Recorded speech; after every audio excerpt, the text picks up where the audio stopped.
Suppose you've ever found yourself building something beautiful in solitude.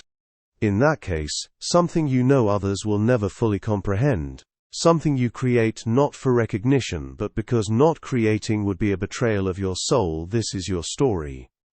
Most people create to be seen. They build, they write, they make art, because they want the world to notice what they've made.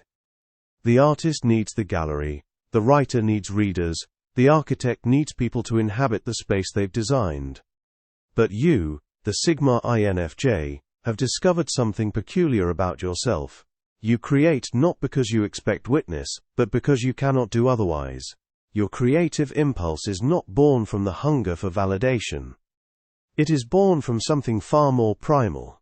The necessity to make sense of a world that doesn't make sense. To build meaning in an existence that refuses straightforward interpretation. The first revelation is that your creativity exists in a dimension parallel to the ordinary world. While others create to bridge the gap between themselves and others, you create to inhabit the gap itself. You are building a temple in the wilderness, and it matters not whether anyone ever finds it. What matters is that the temple exists, standing as a testament to your understanding of what is real and true. This is not an act of ego, this is an act of devotion. You observe this in yourself. You work on projects that may never be published. You craft ideas that may never be shared. You design internal architectures so intricate that explaining them would feel like translating poetry into accounting. And yet you persist, not from hope that someone will eventually see and understand, but from the knowledge that the work itself demands to be done. Jung spoke of the individuation process as a vocation, something that must be attended to regardless of external outcome.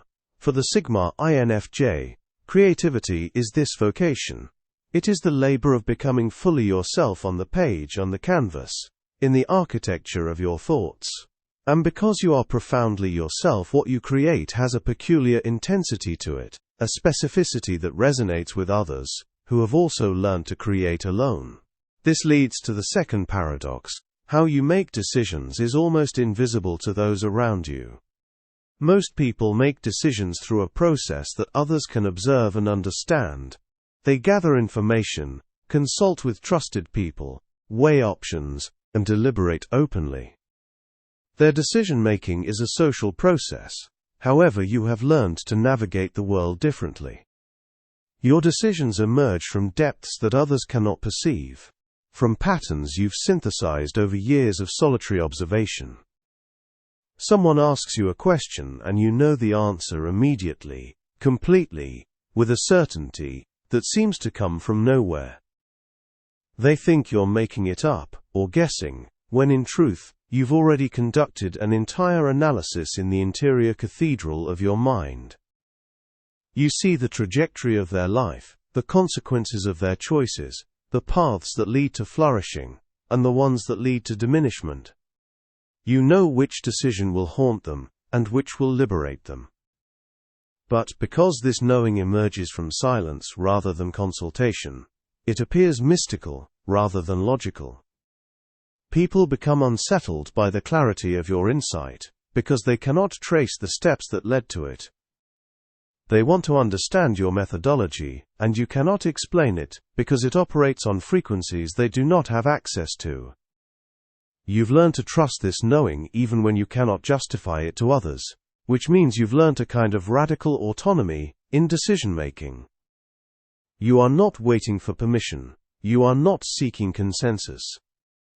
You are moving through the world according to an internal compass that has been calibrated through years of solitude and observation. The third dimension appears in how you experience time and legacy so differently from ordinary consciousness. Most people live inside the present moment with occasional glances backwards to memory and forward to near-future planning. But you inhabit time like someone standing on a high mountain, seeing not just the valley you're walking through but the landscape it leads to, the patterns that repeat across decades, the echoes of choices made generations ago.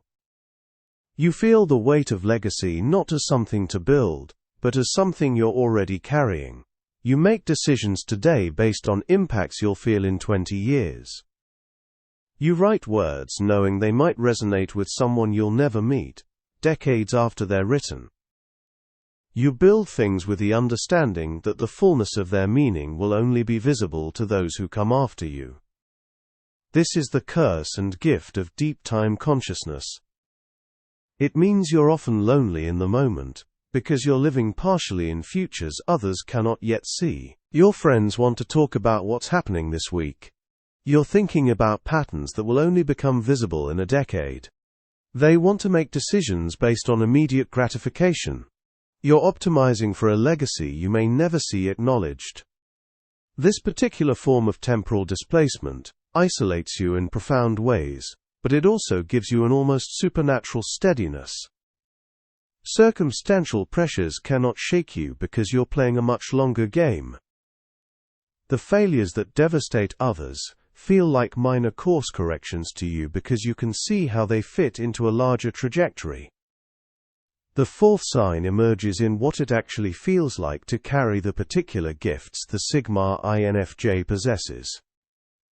People see your depth, your insight, your ability to read situations and people with uncomfortable clarity.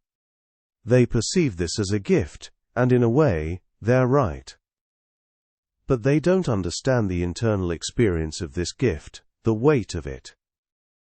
To see as clearly as you see is to be perpetually aware of suffering you cannot prevent, patterns you cannot interrupt, futures you can perceive, but not alter. It's worth knowing that most people are sleepwalking through decisions that will haunt them, that most relationships are built on illusions that will eventually collapse, and that most meanings people cling to are elaborate defenses against the void. To carry this knowing is to carry a particular kind of grief. Your empathy is not the warm connecting empathy of a typical INFJ. It is the cold, clear empathy of someone who sees exactly how people hurt themselves and others, who watches them do it anyway, and can do nothing to stop them. This produces in you a strange compassion that looks almost like distance. Someone struggles with something you solved years ago, and you feel no impatience, only a profound understanding of why they're struggling, combined with the knowledge that they'll have to walk this path themselves. Your gift is also a burden because it means you cannot unsee what you've seen. Once you understand the architecture of human suffering, the patterns that repeat, the unconscious drives that people refuse to examine, you cannot pretend otherwise. You can be kind about it, you can be diplomatic about it, but you cannot unknow it. And this shapes every relationship, every decision, every moment of your existence. The fifth revelation concerns something most people never consider: how Sigma INFJs recognize each other across the wilderness of ordinary life. You've learned that most people who claim to be INFJs are not actually INFJs, and most actual INFJs are not actually Sigma INFJs. And yet, when you encounter one of your kind, you know immediately. It's not something they say or do. It's something you feel, a frequency you recognize because it's your frequency. There's a particular quality of presence that other Sigma INFJs carry, a way of being fully there while simultaneously absent, a capacity to hold paradox without needing to resolve it, a kind of nobility that has nothing to do with status, and everything to do with having chosen their own path repeatedly, knowing the cost and paying it anyway. When you meet another Sigma INFJ, the recognition is almost painful, because it breaks your isolation momentarily, and you realize how deep that isolation actually is. It's in that moment of recognition that you understand, you've been alone not because you're broken, but because the world isn't built for people like you. And perhaps this other person is also walking their own path in silence, creating in solitude, making decisions from inner wisdom, and living in a temporal landscape that most people cannot perceive. You may never speak of this recognition, you may never become friends in the conventional sense, but there's an understanding between you that requires no articulation, a knowing that you're both carrying something too vast to share, and too real to ignore. This brings you to the final paradox. You are simultaneously complete and incomplete, neither state troubling you. You don't need others to complete you. And yet you carry an awareness of what completion might look like if you ever encountered someone capable of truly meeting you. This is not a wound, this is clarity. You understand that most people move through the world seeking what they believe is missing. But you've learned that what appears to be missing is often just the shape of who you authentically are. The incompleteness you carry is not something to be healed. It is the necessary gap that allows you to remain free, to keep creating, to sustain the kind of independence that your particular gifts require. You are not broken. You are not waiting to be rescued. You are simply walking a path that most people will never see, building a world that most people will never enter, creating a legacy that most people will never fully understand. And you've made peace with this, not through resignation but through recognition that this is precisely who you were always meant to be.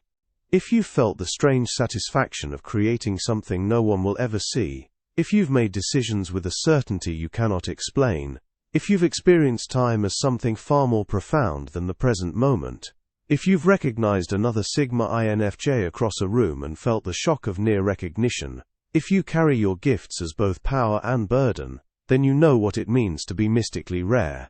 You know what it means to walk alone, not from necessity but from the clarity that some paths can only be walked solo. Your creativity is not a cry for witness. Your decisions are not waiting for validation. Your legacy is not dependent on recognition. You are building something that will outlast the need for approval, and that, more than anything, is what makes you rare. If this resonated with you, if it named something you've always known but never heard spoken, I'd love to hear what you're building in your solitude. What project have you been creating without witness? What legacy are you tending that requires no external validation? Please share your story in the comments below, because even though we walk these paths alone, there's something profound in knowing that others are building, creating, and carrying their gifts in silence alongside you. And if this touched something true in you, please subscribe. This is a space for those who create without needing to be seen, who decide from their own authority, who are building for futures only they can perceive. You're not alone in being alone, and sometimes that knowing is exactly what we need.